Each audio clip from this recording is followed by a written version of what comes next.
Ladies and gentlemen, welcome. Good evening, gents. The big Fintech Friday show. With me is the great and powerful Chris, or Data Driven Investing. You can find him on X at Data D Investing. Below me is Roy Crossroads. I was just talking to him, about a half an hour ago or so. So good to see you again, Roy. And Tevis, the great and powerful, the 31-year-old giant, the out of all the YouTubers that I was talking about arm wrestling earlier, you would be the last one that I would ever want to go up against. I mean, Steve's the last one I'd want to go up against, but You're sure. so right. That is the correct answer. He's not really a YouTuber though, so. Yes, thank you. You saved me. But I'm the first one. I'll be honest, man. I don't have time to go lift, so you could take me. You and Amit can go for survival. So Amit would probably win, but no offense. But none taken, man. None taken. Roy is the sneaker pick. I would not want to go up against Roy either. He's a strong dude, very strong. So, anyway, speaking of strong, let's talk about diamond hands right now. What are you guys doing with SoFi on earnings? Are we buying on Monday to hold through earnings, or is this going to be a consistent sell-off through Tuesday once the market actually opens? My prediction is pre-market is going to be good regardless, but what happens whenever the bell actually rings? That's what's going to be interesting. well, that's the beautiful thing about having all this time to add and build out a position is if you don't, I mean, sometimes it happens, but I don't feel like it's ridiculous to add here, but it's my second largest position. I'd have to see how things finish on Friday, or today. But yeah, I don't feel the need to add, even though if I didn't have much of a position right now, I'd be very comfortable adding. So. Oh, no, that's not what I meant to put up. There's a lot of SoFi stuff to talk about, He's not even asking it in my chat. I can't even respond to him. I just put his DGen ass question up on the thing. Oh, man. Honestly, Tevis has a YouTube channel about stock investing, but his whole audience is like, hey, are you betting on the UFC or what? Oh, yeah. But what people really want to see is Tevis doing the TikTok videos, the dancing and stuff. You know about this, Chris? Dude. No, I knew he started a TikTok. Is he actually doing ridiculous things? He's down like with the dances? trends. I'm not doing dances. I'm just okay. So one thing I'll say on that, real quick. First of all, it's actually really refreshing because I can just hop on, talk for a minute, and cover any news. It's like tweeting in video form. Second of all, it's really frustrating because they've already took down 2 of my videos and I'm talking about selling options because they're like, we don't promote scams, and I'm like, I literally am not. I'm just talking about what I'm doing. I'm like, fuck your platform, dude. Which is a really awesome place for YouTube, is that they have really carved out a place for finance. And there's actually not a lot of other platforms that allow for finance content at the level that YouTube does. Like even Twitch, for example, there's not even a place to talk about finance. That's not a category. It's just surprising for the size of the platform.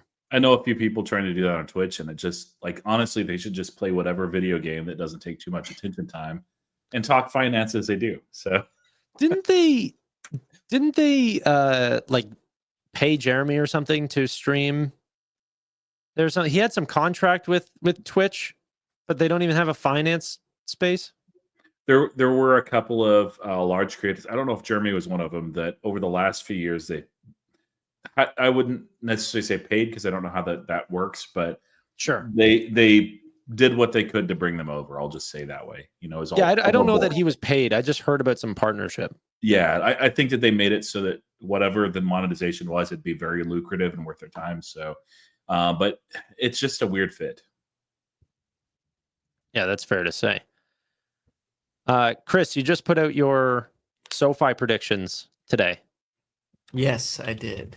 What are your thoughts on SoFi going into Q2? Well, announcing We're what gonna they've start already with done. price action. Is that where we're going first? Yeah, obviously. No, All right. I was going to go away from price action because Well, that's what Roy- I actually agree with Roy that he was saying we've had a good long time to build out a position. SoFi is far and away the largest position in my portfolio. I don't feel the need to add. It would probably be irresponsible, honestly, from like a portfolio standpoint. But like if I didn't have a position, I'd feel comfortable DCAing at these levels. I think we'll probably see the teens again at some point. That's like I don't think it's like we've moved to 20 and now like we're going to the moon immediately. And I could definitely see a sell-off right after earnings just because it happens all the time. But I'm not really concerned either way. I'm not doing anything short term with, with options so I'm fine. And Tevis, please tell us you have like some covered calls out or something that can get obliterated. I already rolled them, so I should be fine. I'm not too worried about them. Yeah, but if you're not worried, then I'm worried. I mean, let's see what happens on the earnings, man. Like, Give us the number, Tevis. I'm not giving you guys anything. Would 28 make you feel painful? You guys don't appreciate it, and the audience keeps. Dude, we appreciate it. We love your sacrifices. No, not you guys. I mean, you guys, as in the collective audience.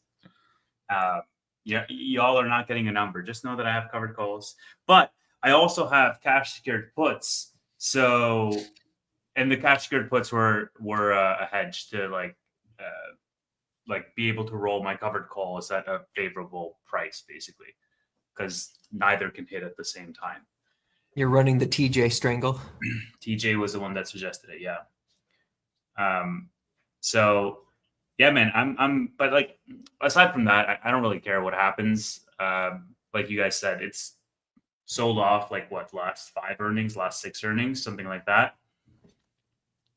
At the same time, I mean, the stock has doubled since the last earnings call, literally doubled since the last earnings call.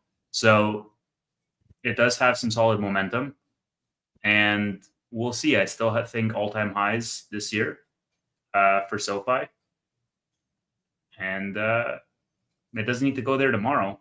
45 and 25? Hell yeah. 45 and 25 was EPS estimate. That was stock code, I think, has 45 and 25 as a net price.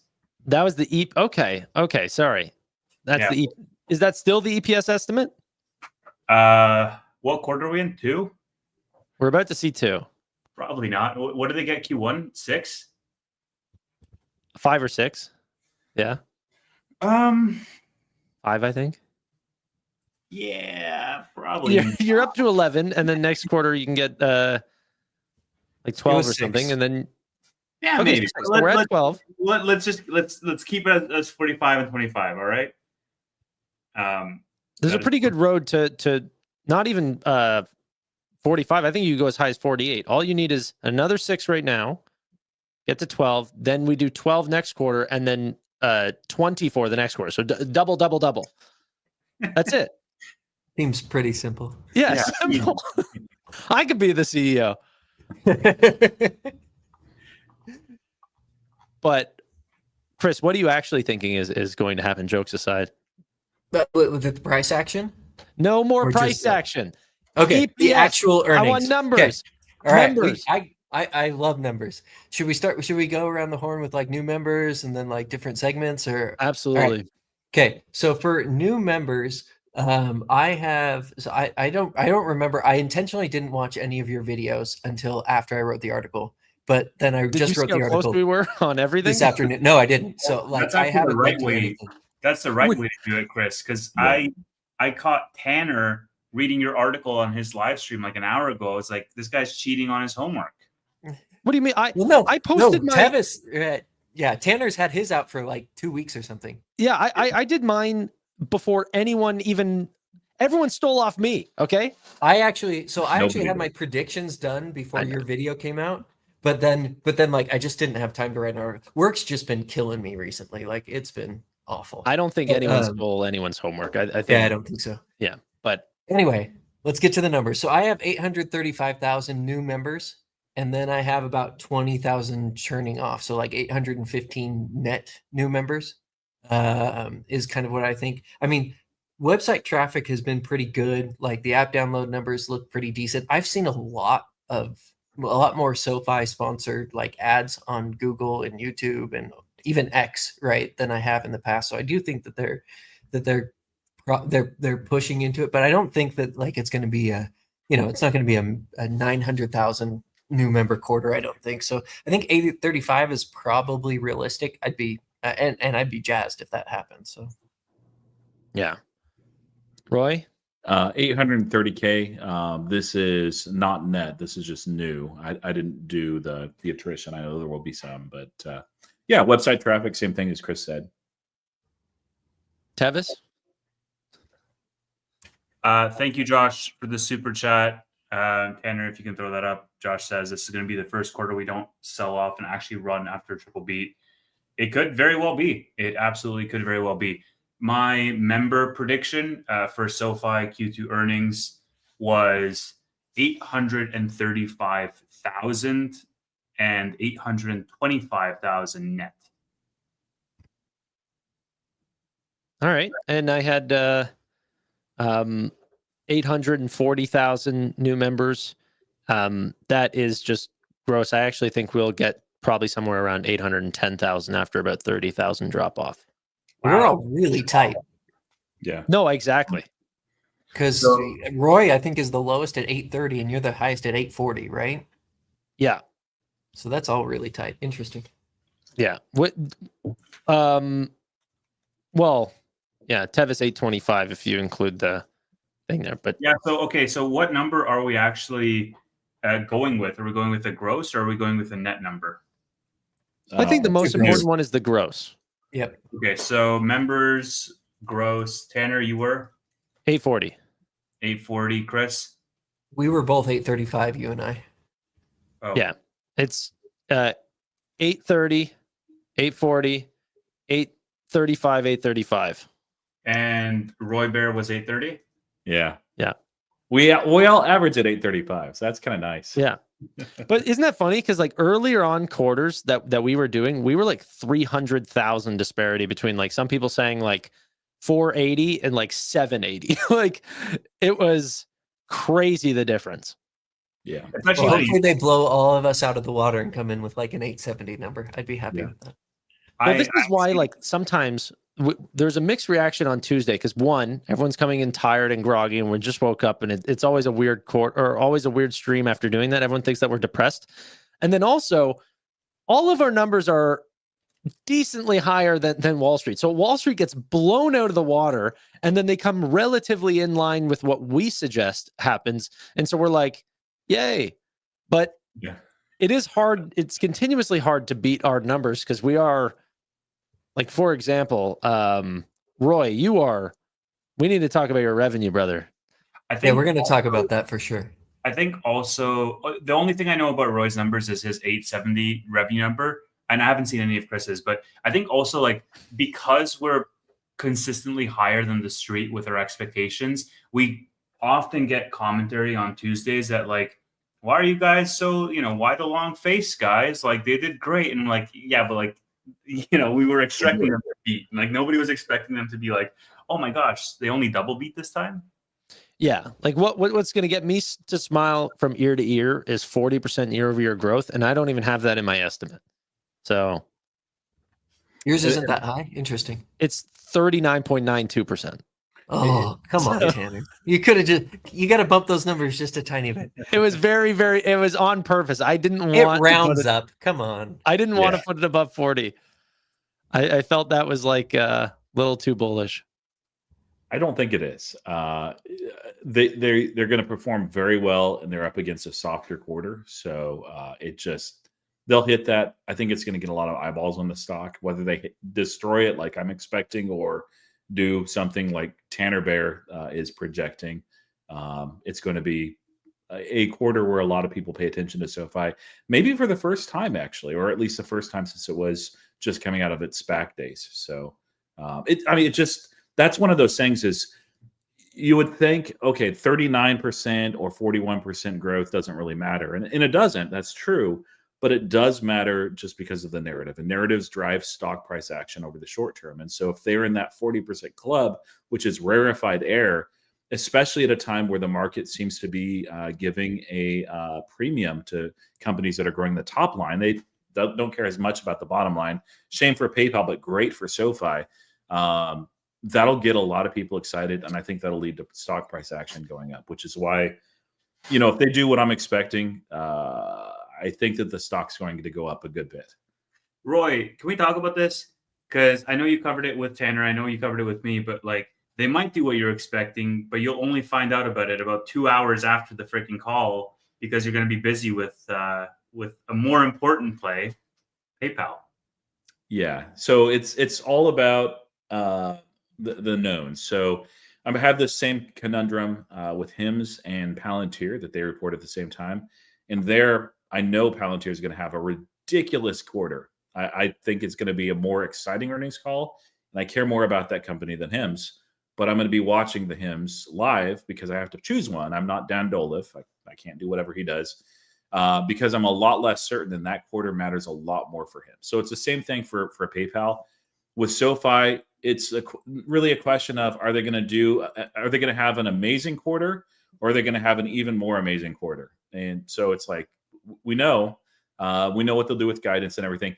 PayPal, there's a lot of not bad question marks, but things that I'm hoping to see or that I think that we're likely to see, but won't really be known until the moment they report. So that one, to me, I hate having to choose. Like, quit making me choose. Okay, but for real, why 870? Also, did you break down, Roy? Did you break it down to like lending another one? Yeah. So let's do that first. Let's start off with like the segments and then do total at the end, like aggregate it. I just want to hear about Roy right now. When we get into the segment numbers, we can talk about that. Let's go. All right, Tanner, start us off. Lending. I just want to. You guys are taking away from content right now. Tanner, you don't give out the most exciting part 17 minutes in, man. We got an hour stream. Let's go. What's your lending number? You do. Okay. We'll get there. Lending, I don't have all my numbers in front of me. I have 437.5 million. Yep. And Chris is at 37? 437.5. What are you at? I'm really what are you at, Tevis? Okay, 437.5. Why are you changing your numbers right now? I'm just He's writing. putting them into the thing so You that better you can be. have the comparison. You freaking better be. I He has literally have my spreadsheet here, and I published the video like last week. I have 420,000. Oh, wait till you're Chris's. I am the lending bull. I Roll. think it's 457. 457? Okay. I'm going to need to hear some justifications here, but I'll let Roy go and then. Yep. 435, so I'm like right in line with Tanner. He and I both think that it'll accelerate. Chris thinks it's going to accelerate a lot, and it might. But I'm kind of curious why your top line revenue then is not like mine, because that 50% mention that they said as far as more than half their revenue is actually coming from non-lending sources. So, Chris, what are you seeing? Give me a second. I'll pull up my article and then we can talk through. He missed that. Noto interview. If Chris and Tanner are like so high on lending, then you guys must be sandbagging financial services, because otherwise your revenue numbers would be through the roof. Yeah. All right, so here we go. Here's the reason why. So usually, SoFi, the net interest income is going to increase anyway, because they're building their book of loans, right? Their APYs have been the same. Their back book is essentially the same. So that blue bar is going to keep going up. Last quarter, there was this weird thing where non-interest revenue really tanked quarter over quarter. So you can see that lending revenue actually went down between fourth quarter and the first quarter, despite the fact that that net interest income went up by like 20 million. And it was mostly that non-interest income. Part of that was because of the hedges that they've had in the past. The hedges shouldn't move that much this quarter because rates didn't move. Like not only the Fed funds rate, but also most of like the treasury yields, with like the 2-year treasury yield and the SOFR and all those other ones, they didn't move much. And so I think that this quarter they're going to get back to the same type of green bars, right? The non-interest income that you saw in third quarter and fourth quarter, which are, so that I think that you increase your net interest income by about 20 million, and you increased your non-interest income also by about 20 million, reverting back to the mean, and that puts you above 450. So you had what number again, Chris? 457. 457. Essentially, Now I could be wrong, because the thing is that the hard part about predicting the lending segment in particular is that non-interest income number, because a lot of it has to do with fair values and with like the values of their hedges and other things that like are really hard to, not really hard to predict, but are lumpy from quarter to quarter. And so like this quarter, it may come in the same as last quarter, and then you're probably looking at something more along the lines of what Tanner has at 437 or 440. Yeah. So with lending for me, like I didn't go into that level of detail. I was looking at, the underlying categories. A little bit too early for student loans to really begin to ramp up, although we'll see that this quarter and then the next one as well. But the biggest thing is like the macro. So they mentioned specifically macro in their earnings, and then they began to talk about macro too in some of those later fireside chats.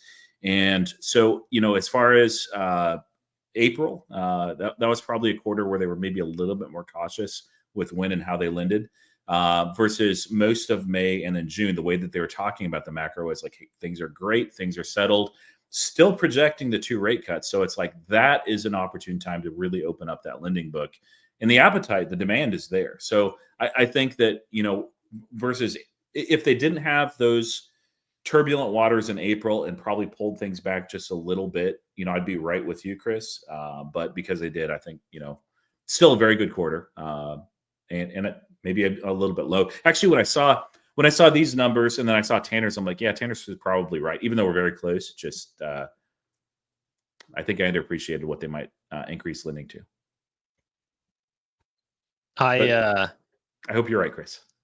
I just remember the Noto quote about the 50% thing recently, so I didn't want to take it too high, where I'm just like disregarding his comments. Yeah, that was one of those things where when I came out with my numbers, I'm like, okay, I got to make sure that they're above 50%. They're well above it. But yours, Tanner, I did the math, and it's like you're like 40, or you're like at 50.8% or something.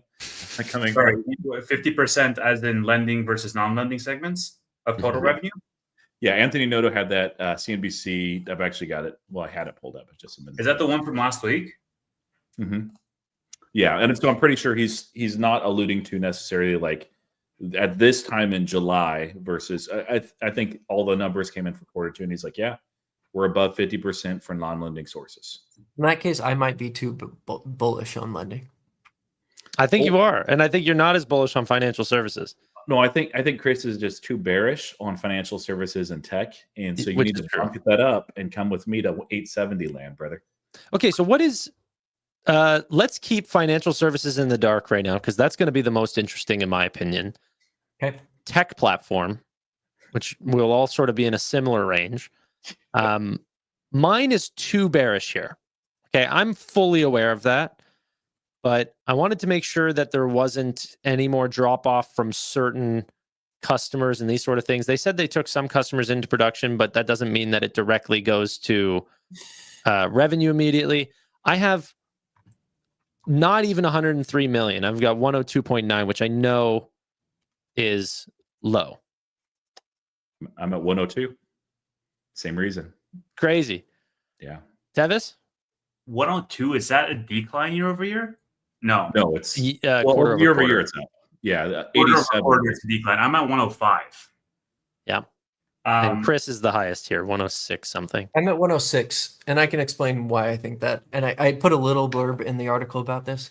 So we know that SoFi is moving all of their core onto Technisys, and I think as a result, of that, they're going to have higher intercompany revenue for the tech platform than they have in quarters past. So, I mean, I might be too bullish here too, but I do think that as they move that core, so essentially like that was a cost for them that they were giving to somebody else, whoever was running their core. And now they do have intercompany revenue, and then it ends up coming out in the end, but it does get attributed to the tech platform.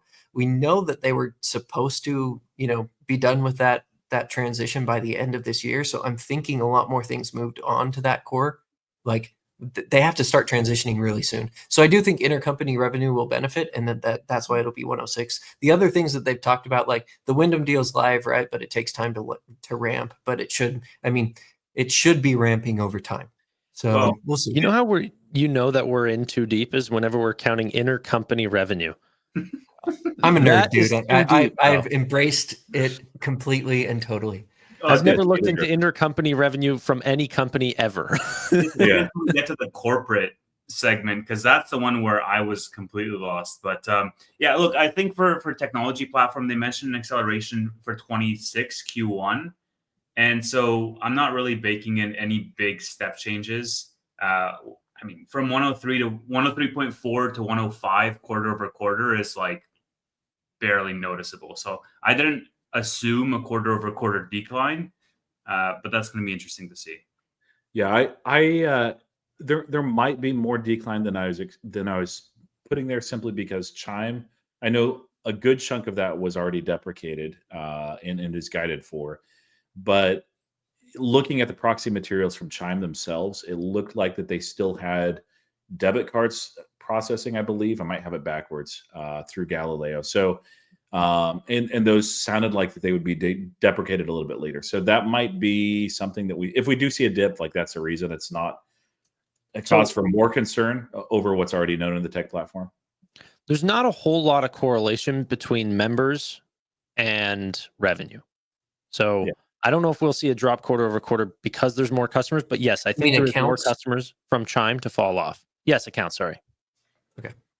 Yeah, Galileo accounts dropping off. Like we saw a climb quarter over quarter, and yet from Q4 to Q1, and the actual number of Galileo accounts, I think, dropped 9.2 million.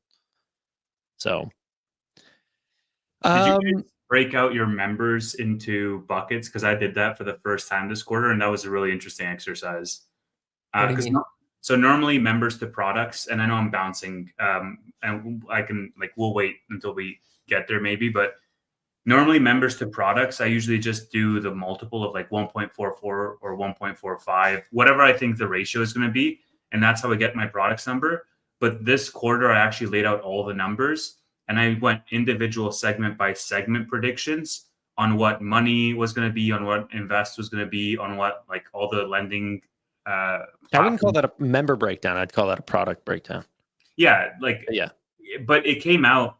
The interesting thing was it came out pretty much exactly at the ratio that I would have done it otherwise. It came out to 1.44, and so that's okay. I know I'm sort of in line. I didn't fuck this up.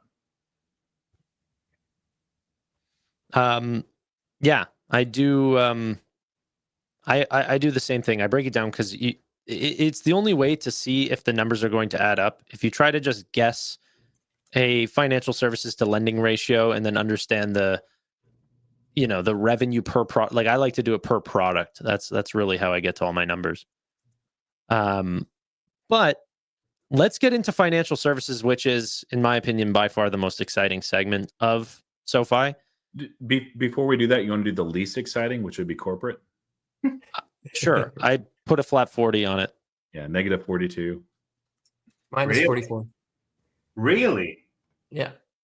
The last 3 quarters were minus 39, minus 39 is even a stretch. It's 39,971. Oh, yeah, 39. So minus 40, minus 43, and minus 48 are the last 3. Oops. Well, then I think I'm off here. I put 20.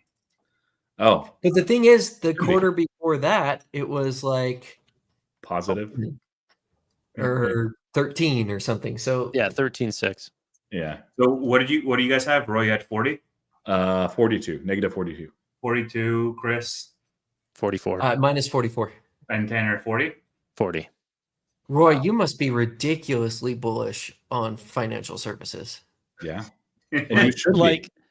Crazy. Yeah, but I'm gonna need a full hour breakdown from Roy alone to understand, because because I think I know what you're seeing maybe, and it might have already been refuted by Chris Lapointe. But we'll wait. We'll wait and see. Can we jump into financial services? Let's do it. Actually, I want Chris to go first because his number is lower than mine. So, go ahead. My number is 322.6 million. Boo! Sorry, everyone, boo him.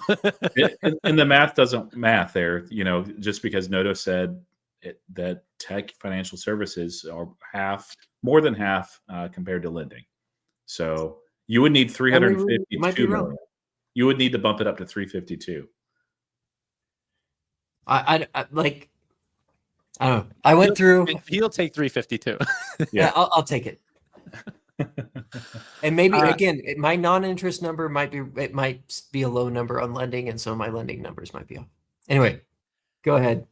We'll go Tevis or Tanner. I don't know what Tevis is at, so mine was 335. 345. 375. All right. By the way, Tevis, are you writing this down in a way that you can show it all at the end? Yeah, I'm just keeping a notes document, and I'm just writing down all of our numbers for every Okay, second. but I want you to share your screen after. Sure. So, delete everyone's phone number off it before you share your screen. Yeah, exactly. Forgot to Roy, that's a high number. Yeah. Explain yourself. So there's 5. It's insane. Like last quarter, they were at 303.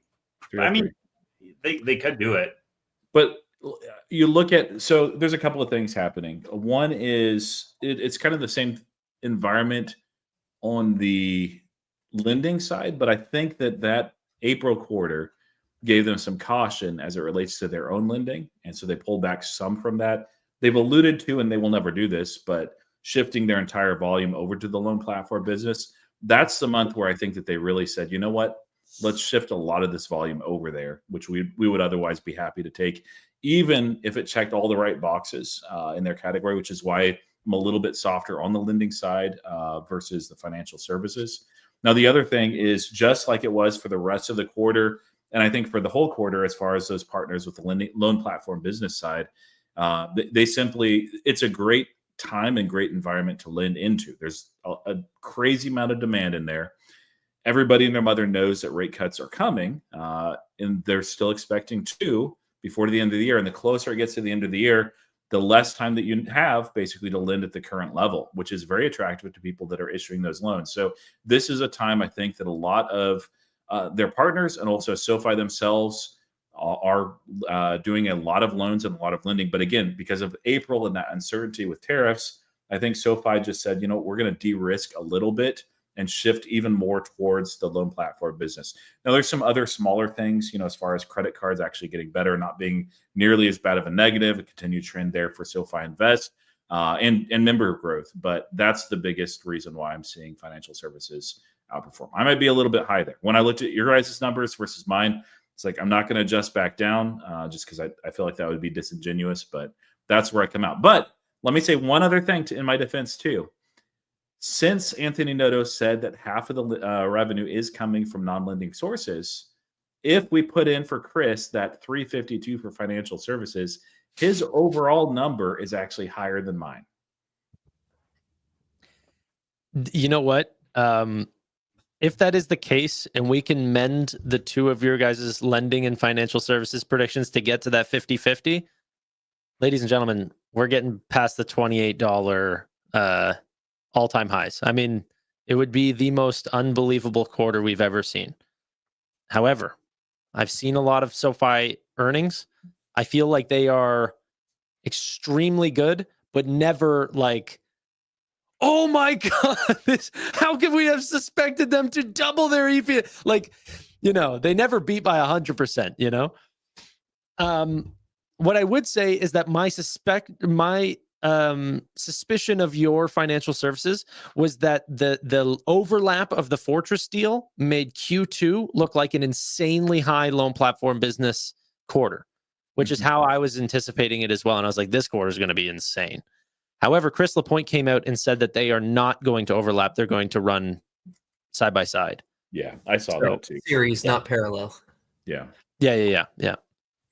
So that's the only reason why I wasn't like ultra bullish on financial services.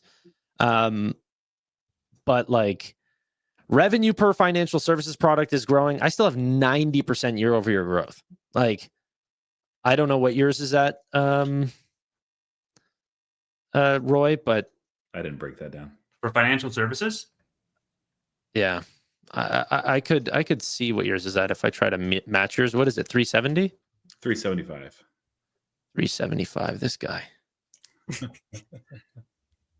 Yeah, mine's 96.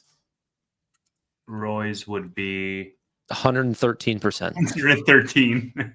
I'll take it. And that's, you know, we'll talk about price predictions and stuff. And my non-serious price prediction is $11.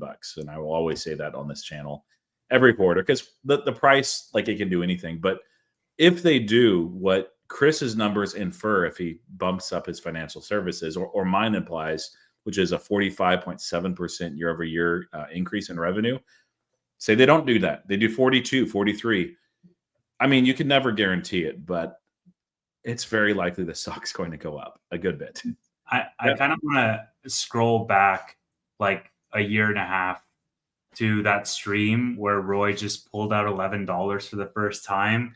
And it was trading at like 7.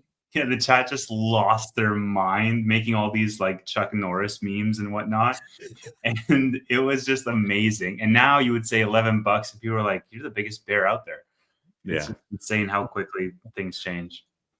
So real quick, there's a couple of things I do want to point out. So I know you guys have talked several times. Again, I'm not here every week. I would love to be. But you've talked several times about that quote. Oh, wait, hold on. Invited every week. No. It's my fault. Just to make this completely clear, it's totally my fault.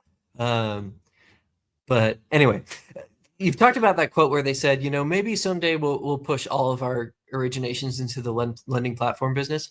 I think that was just Noto throwing something out there to talk to analysts. They would never actually do that, right? Like, there's no way they do that, because it would completely, for a couple of reasons. Number one, I mean, the reason that they got the bank charter in the first place is so that they're not wholly reliant on partner deals in order to get their volume, right? That's the reason that Upstart struggles, is because Upstart can't hold their own loans on their own balance sheet. Well, they can just a little bit, but not very much. And so they're 100% beholden to other people, right? Upstart is, in order to get their originations. And so when it dries up, right, when the demand dries up from institutional investors and, you know, hedge funds and banks and stuff, they got taken out to the woodshed, right, back in 2022. So that's number one, is because they want to make sure that they can, that during those times when there's less demand from other sources, they can bankroll it themselves, right? And they can originate themselves. Number two, and the bigger one actually to me, is you actually make a ton more money by holding the loans on the balance sheet rather than just selling them off in the LPB, right? So, I mean, the unit economics are such that if possible, you'd love to hold every single loan on your balance sheet for the duration of the loan. Now, that's impossible because they don't have the balance sheet for it. And also you do want to have a mixture of revenue. But like, if the only thing that you cared about was revenue and profits at the end of the day, what you want to do is hold all of the loans, because you get, you know, it's that they sell the loans through the LPB for like 5%, right away. If you end up holding them, you end up with like a 12% return on holding that loan over the entire lifetime of the loan, which is like a year and a half. But you'd rather have, you know, if you originate $100 million of loans, at the end of the day, you'd rather have $12 million in profit instead of $4 million in profit. If you've got the room on the balance sheet to do it, which, you know, every single quarter. Or go ahead, Tanner. No, I was just going to say, in a recent interview, he said that what they would actually like to do, or what's more reasonable that they would do, is that 70% of the volume would go through the loan platform business, and they would still probably have a 30% on their own books. Do you guys think, so here's the bigger question for me around financial services is, when do you think when do you think it expands to student loans? When do you think it expands to home loans? And when do you think they open up the credit box? Because if any of those three things happen this quarter, Roy's number might not be ridiculous. Because remember, Tanner, you and I, last third quarter, we were doing the numbers, and they'd like, we were looking at their guidance was like for 80% plus financial services growth. And you and I were looking at the numbers and just being like, I don't know how they do this. Like, Yeah. it seems absolutely nuts. And then in the third quarter, they rolled out the lending platform business, and then it became obvious what was going on. Mhm. The only way that Roy's numbers are, I think, feasible is if they do one of those three things. If they start expanding the credit box, so now all of a sudden the LPB volume grows a lot, because now you're getting, it's not just the loans that SoFi usually underwrites, or they start, building in some student loans or building in some home loans. When do you guys think that happens? Well, I think it's going to happen much sooner rather than later, simply because in the fireside chats after Q1 earnings, like right before this earnings, essentially in this quarter, the management said that they want to expand into that, and they want to expand the credit box, and they want to go into student loans. And so that's one thing they said. The second thing they said is that Have they expressed wanting to go into student loans? Yeah, no, they said it. Chris Lapointe actually said it on the most recent, on one of his recent firesides. He said it. Exactly. I guess if they said they're going to bring every loan to it, I guess that is saying that they're going to. So the fact, but no, he said it explicitly. Okay. Yeah, the fact that they called it out like that, like exactly what Chris just said, Chris DDI, I mean, right now said those three things, like student loans, personal loans, and expanding the credit box. The fact that Lapointe called it out so recently, and then the second thing he said was that the loan platform business was going to accelerate, makes me think that it's going to come much sooner rather than later. And I'll go one step further and say that we always, not always, but more often than not, we'll have press releases drop on the day of earnings. We've had this in several quarters now for the credit card announcements. This time around, we could have something around Cash Coach, but I think that we're going to see another, either securitization or some other loan platform business deal drop on earnings day. And I understand why they do that, because it gives them an extra cycle where Noto is already going to be doing the rounds on Bloomberg and CNBC and all of them. And so it gives them an extra cycle to talk about it. I think we could even see something like that, Chris, drop as early as earnings day, where they just announce like, hey, we just did a new loan platform business deal. And actually this one's unique because it's student loans, or this one's unique because it expands the credit box, first of its kind type of thing. Yeah. One thing that I want to say about the expanding, how many new members did you say, Roy? 820, something like that? No, 830. If we look at Upstart and we see what happened whenever their demand was insanely high, in order to, they had a ton of supply, they had a ton of demand for their loans. They needed supply. So they went out and spent a ton on sales and marketing to find those hot leads. So their amount of customers expanded very quickly. I don't think that we see an explosion in loan platform without an explosion in new members. And that's probably what Anthony Noto is thinking about whenever he says, hey, we're going to get to 50 million members and stuff, because if they see $5+ billion deals constantly from places like Blue Owl, not all of the members that we currently have are going to need loans today, but Blue Owl needs to be serviced today.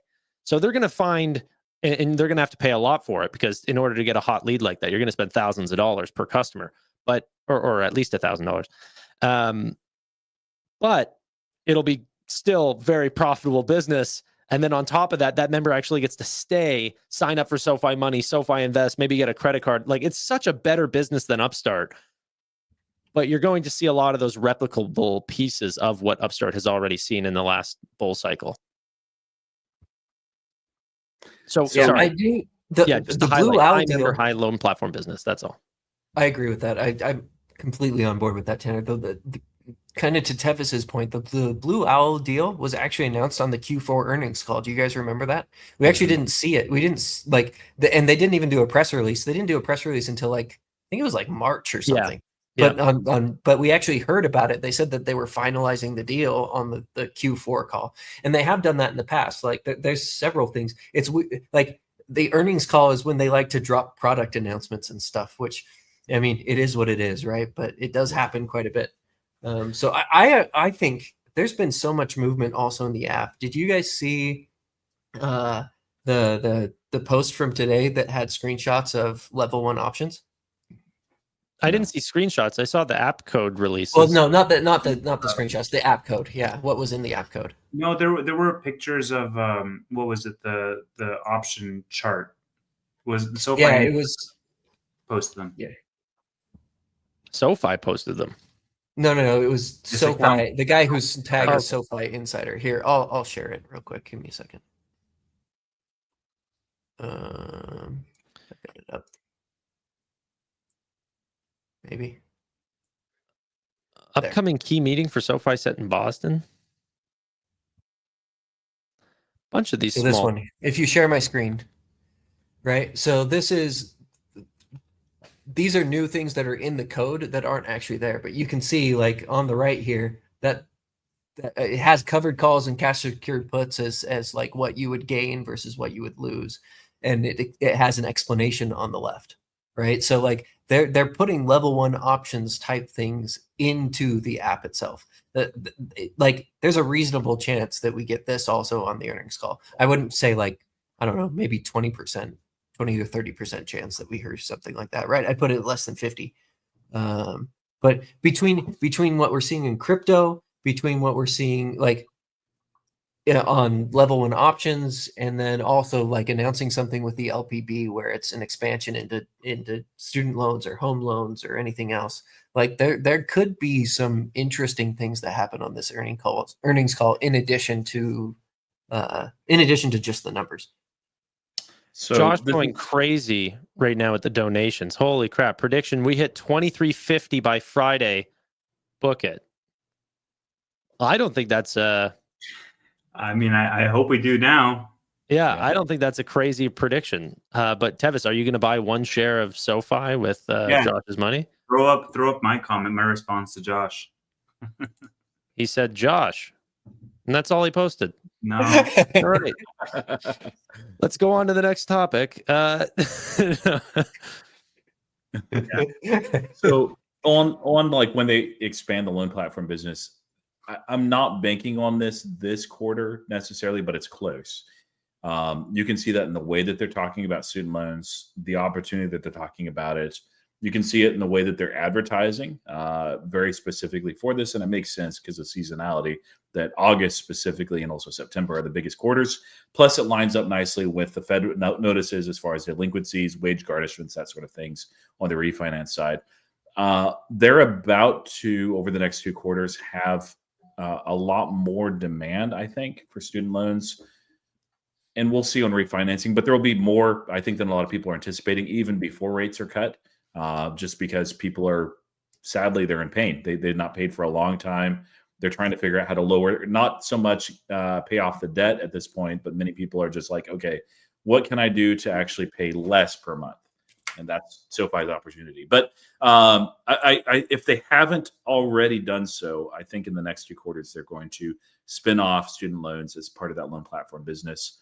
Probably opening up the credit box as well on that part of it too. Do you know when the FICO scores take the hit from the buy now pay later? I don't remember. No, I know it's coming up at some point, but I can never remember when. I need to write that down. But they'll have to at that point, or just do less lending. But I don't think that'll be the reality. do you think that they'll do less lending during that, or that just the underwriting standards will change? Underwriting standards will probably change, barring something more in the macro. Like if they start seeing cracks in the macro, maybe not. But Yeah. And also, that's why, hey, everyone complained that SoFi only gives out about like $1,000 or $2,000 of buy now, pay later per customer. Now, might be a good thing for their own internal customers changing their FICOs. It says sometime in the fall. That's what Gemini said. thank you. Do we want to do adjusted EBITDA and net or honestly, adjusted EBITDA? We have 12 minutes left. revenue. Let's do total revenue because I don't want to add these up manually. Oh, sorry. Well, it would take you 2 seconds, but are we doing Equals sum. Just kidding. Yeah, just I'm on a notepad, Chris. I'm not on Excel. Anyways, take it, screenshot the whole thing, put it through ChatGPT, tell it to add it all up for you. 870 for me. thank you, Roy. 915 for Chris if he's forced to hold to that 50, a little bit over 50% ratio, which is really bullish, Chris. 842. Oh, okay. I was like 9:15. 875.5. What is it with the decimal points, man? Like 875. Sorry, 875.484. Mine's 842.118. Oh my god. Freaking nerds. Mine's 870. Freaking nerds. Had eight- That's why we're on the top of the screen, is because the nerdiness is rises to the top. Yeah. So who's in the lead there? Sorry, is it? Yeah, it's Roy. It's Roy. me. I was hoping to get Chris to say, okay, fine, I'll do 915, but he's not budging. So If you have 875.5, Tanner, then you're in the lead. Sorry, that's without corporate. Oh, Minus 40, so 835.5. 835.5. Got What's it. yours, Tevis? 850. Okay. Yeah. 835.5, and then let's just jump right down to net income. I'm at 87.5. We're not going to do EBITDA. Well, it's just we have 10 minutes left, and I think that there's other exciting things that I want to talk about, and no one cares. On the show tonight, no? no What? one cares about EBITDA. Chris, you have to go in now. 83.7, which is 7 cents of EPS. I'm at 87, which is it rounds to 7. 87.5. Do you think they're spending a lot on marketing? Because you don't have a lot of that extra revenue dropping. Marketing, and I don't know when it will hit, but they've hired a lot of new people on the engineering side as it relates to crypto and everything too. So I think that they're spending a lot more, and it's a reasonable expense. But yes, plus tax. Sorry, what were you at, Chris? For net income, Yeah. 83.7. 83.7. So is that what? Million. 6.5 cents? No, it's 7. Well, assuming that I got my shares right, it was 7.2 cents. Okay, 0.07. And then Tanner, 87.5 million. 7 cents. And then I had, I think I'm the highest here. I had 90.1 million, which is 8 cents. I'm curious what your outstanding share count was, Chris, because mine came out to 0.7 or 0.73.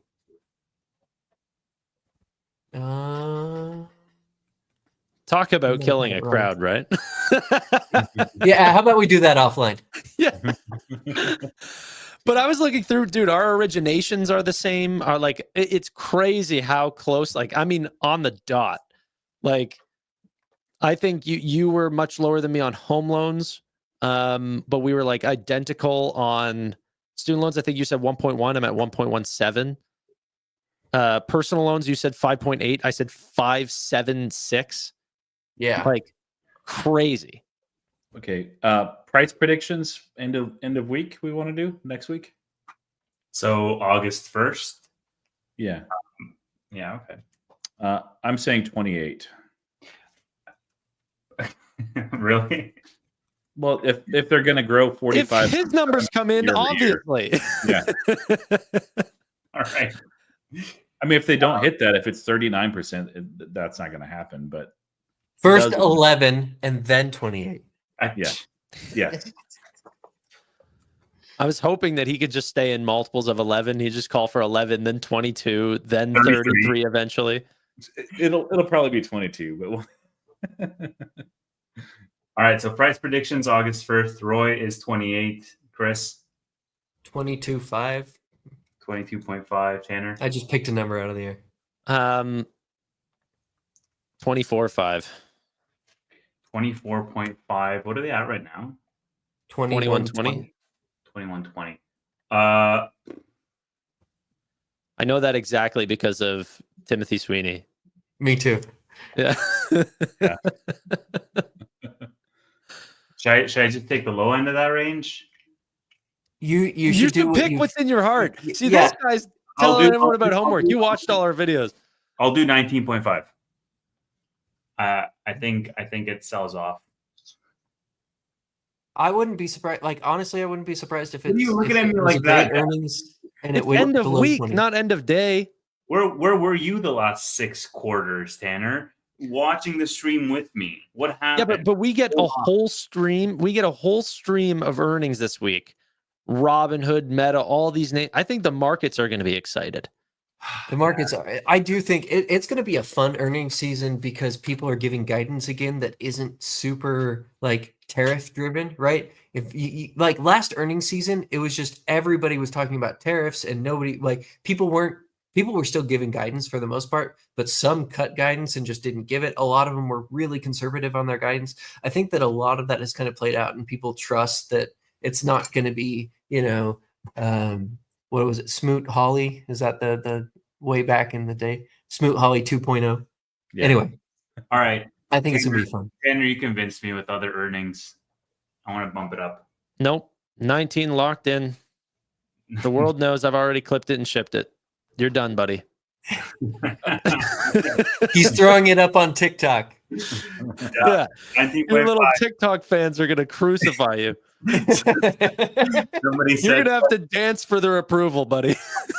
You're going to have to shake your rump. somebody said Tevis has covered calls in caps. Like, yes, that's the reason. I'm like, Chris, please freaking post a screenshot, man. Please. Please. And Chris is like, I'm not doing it. I'm like, Okay. Any other predictions? We should have like a Noto bingo. What are some things that you think that they're going to call out? Do you think that we do get a product release during this time? Not an announcement. I think we all are probably positive on them giving an announcement of a future product. Which, by the way, can I just pick a bone? Did we get interest-only personal loans? Because they said that was coming out in a month, and that never came out. Not yet. Not that I've seen. That Yeah. might be it. So 3 months behind on that. I think so. I mean, people have, I guess maybe they'll keep the beta a little bit longer for Cash Coach before they roll it out to everyone. But that's something that they could roll out like this because it's already in the code, right? It's just they just have to take it off of beta. Yeah. But do you think that we get any other like level 1 options or something launched day of earnings? I think so. Like I honestly think they will announce something. I could be wrong, but I think so. I think Noto is also sick and tired of people saying that SoFi don't innovate, just as sick and tired as I am of it. Like, I think that like he probably has a little bit of a chip on his shoulder because of that. That's just my read. I mean, sure. Anything else, guys? Any interesting call outs for the quarter? Something you predict happening that during the call? Oh, I did put, so this is something that I put for a word of caution, which is probably the worst thing to end a stream with. But they said that they were like on their Q4 call, they said that they were looking at a 26% tax rate for this year. Mm-hmm. In Q1, it was only 11%. And if it is like a 26% tax rate, all of our net income numbers are way too high. Because like last quarter was only 11%. Like my numbers, if it's a 26% tax rate, it goes from like 84 million approximately down to like 62 million. If taxes really are 26%. So like if the numbers come out and the revenue looks really good and the EBITDA looks really good and that like the EPS misses, just be aware there might be like a tax. Like I don't know why they would guide to 26% taxes if they're gonna like have it much lower than that this year. But anyway, just something to like as I was going through the numbers, I was looking at that and just thinking that seems I just don't know. I don't know what to make of it. So here's also one other announcement that could drop. Is a crypto announcement. So I hope we get crypto would be the biggest one. I think either they launch the crypto and they like pull everybody off the wait list and they announce it, or I don't even know if I want to say this, or they announce a crypto acquisition. That's like if I had to put odds on that, I would say, less than 2%. But when do companies usually announce acquisitions before like we see a presser? It could be concurrent. They can release the press release. Like they've done that in the past where they've released the press release like at 10 a.m. or whatever, and they talk about it in earnings. But I do think that there's going to be a crypto acquisition. I'm near 100% confidence. So that was on my bingo card for 2025 for SoFi as like a wild card type of guess, and I'm more confident in that as well. So I mean, look, they could definitely announce something that coincides with their crypto relaunch plan. But yeah, so just to summarize, those are the announcement picks: interest only loans, Cash Coach, something to do with the loan platform business, expanding it to student loans, expanding the credit box, just announcing, some other loan platform business deal, a securitization, level one options, or a crypto announcement. Those are like the most likely announcements that we could have from SoFi in the earnings. Those are the bingo cards. Those are Or the bingo squares. Yeah. 870 of financial services, 457 of lending, 20 on corporate revenue from Tevis, and 106 from Chris would be the ultimate. That would be the ultimate quarter. You notice that my name didn't come up once on that? Why can't I be? I want to be cool. I don't know why you're so bearish. I know. I don't know.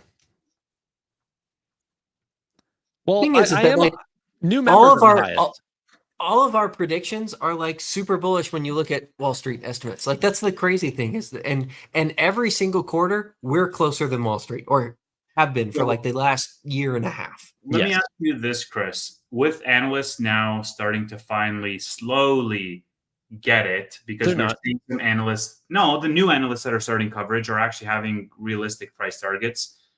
Devin Ryan is very realistic, and his assumption for SoFi is like 804 million. Like, he's so far off from where we are for revenue. Who was the analyst that started coverage in the last 6 months who just immediately started with like a $30-something price target? Well, he wasn't new to it, but you're thinking of Andrew Jeffrey.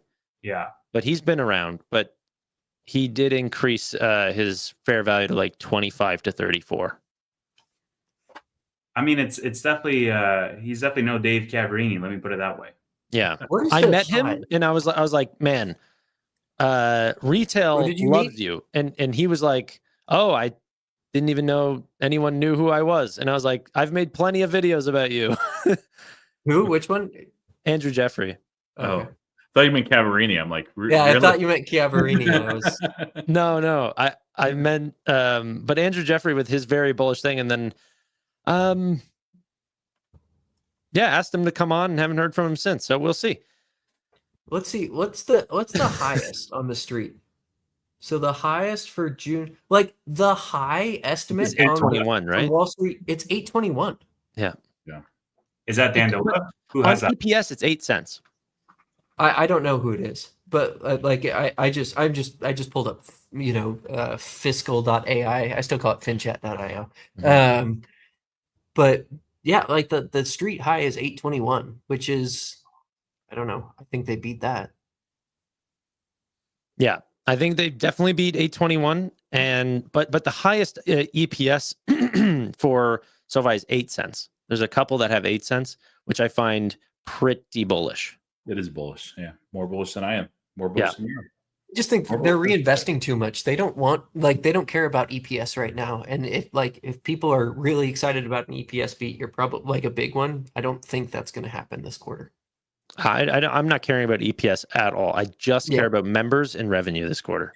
And that's a nice thing about where the market's at, is like that top line revenue growth is what they're focused on. They don't really care. They do care, but not much about EPS. So if this is an area where it meets expectations, doesn't matter. What matters is the guidance. What matters is the revenue. Do you think that they'll be a little bit less conservative with guidance than they have been in the past because the macro environment's a little bit better? No. I love how all of you guys are like, not a chance. No toe. Yeah, they'll improve guidance. Well, that's another thing that I dislike about some of the SoFi quarters, and what's going to put a frown on my face again is if they increase guidance and it's less than how much they've beaten this quarter by. Yeah. Yeah, imagine that they do 870 revenue and then they guide for, like 850. Then it's like, come on, guys. No, but I mean like Well, sort of like that, but I mean, they don't really do quarter by quarter, more like in full year. Like I think last time we beat by like 50 million, then they increased full year by like 40 million. And I'm like, wait, so things got worse, or like what? Like you're going to underperform the rest of the year? I don't know. Yeah, they do that all the time. They will raise by less than they beat by. Yeah. Which is weird. Yeah. But then they beat it anyway. Like, yes, it's ridiculous. Yeah. By the end of the actual year, they didn't have to do that at all. But these are just some of the things that you get used to. Tough skin being a SoFi investor. But feels a lot better at 20. Ladies and gentlemen, this has been a phenomenal SoFi Weekly, joined here by the great and powerful Chris, Data-Driven Investing on X, Data D Investing. You can also find Tevis X YT TikTok. This guy's everywhere. Fun of investing. You can be in the first 50 followers on TikTok. Oh, we are going live, right? Tuesday morning, except for Roy Bear. Yeah. Okay. Yeah. You can find it live on Tevis's top 5 MySpace, TikTok. I'll be up at 7 a.m. just dancing. He's on Blue Sky and Rumble, this guy. He doesn't discriminate, whatever gets him views. He's the content queen. Couch Investor and I will be covering the PayPal call live. We'll look at the SoFi numbers and PayPal numbers around the same time, but it'll be a PayPal focused one. So it's just the 3 of us then on the earnings call on Tuesday? Maybe Steve as well. Who knows? Oh, No, he doesn't come in. Never mind. Steve was also supposed to be here, but he was also doing some Pokemon live stream. He said he could probably get in halfway through, but never ended up showing up. But that's perfectly fine. Ladies and gentlemen, we're headed over to the after hours live stream right now. If you guys are not a part of the there's no other way to, I don't know. Anyway, once you've subscribed, there's a join button. If you want to join, you can come to the members only live streams. Well, actually, they're not live streams. Some people get confused. I confuse people constantly. It'll be posted tomorrow at noon. Thank you all so much for watching. Appreciate your time. Bye for now.